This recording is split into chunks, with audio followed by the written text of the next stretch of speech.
Okay, this is a demo for adding post-processing effects for a Playmaker project. I have a regular standard first-person controller added to this little test project. So first thing you want to do is make sure that you have post-processing installed. It doesn't come installed by default, so you go to Window, Package Manager. You want to make sure that Unity Registry is selected.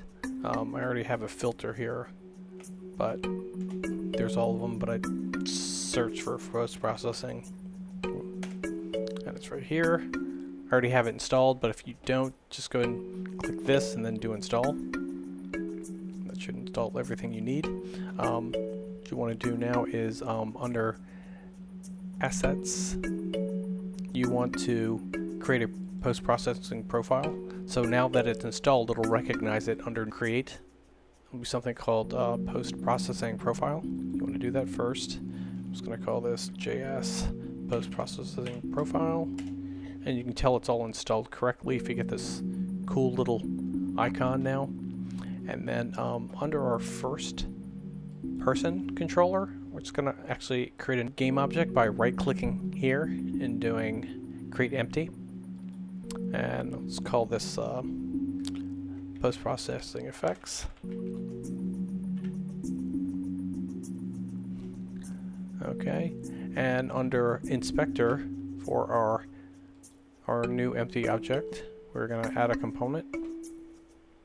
What this is, we're just going to do post-processing volume, and we're going to keep that on as global.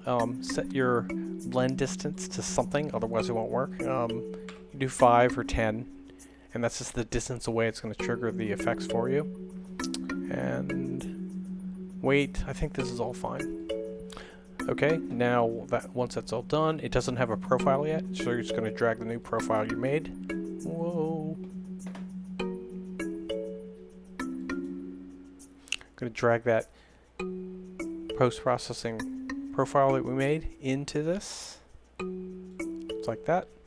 And that's going to add everything that we added into here. So we're going to add a new effect just for testing. Go to Unity, and you can pick any of these over here. We're going to add 2. One will do chromatic aberration, and then we'll add another effect, and we'll just do vignetting. Okay. Now these are on by default, but they will not work because they're not. We don't have anything set for them.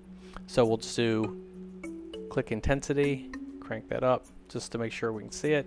And then this for vignetting, we're going to set that once we get this installed because you can't guess. We'll come back to that. And one more thing we want to add to our effects is the collider. And we're going to do a regular box collider. And you'll see over here, whoops. And we're going to make sure that the box collider is set for is trigger. Now under the first person character, we're going to view the inspector on the inspector tab, and we're going to add another component for this guy, and that is post-processing layer. And we're going to set its default layer up here for default. Okay, this is all good here. And this is already set correctly. I'll set that for default. And there our effects are already applied. And if we want to go back and fool with effects, right now you can see the chromatic aberration. And if we want to go back and tweak the vignetting that we couldn't set before, go back to our layers. And under our vignetting, we can set the color to be black, and then the size, intensity a little bit more, and we get that vignetting effect, and that's all you have to do. So let's go ahead and hit play. Now our effect has this wild, colory distortion on the edges and the vignetting applied. So that's how you add post-processing in Unity using Playmaker. Okay, hope this helps. Leave comments if you have any questions, and I'll see you later. Bye.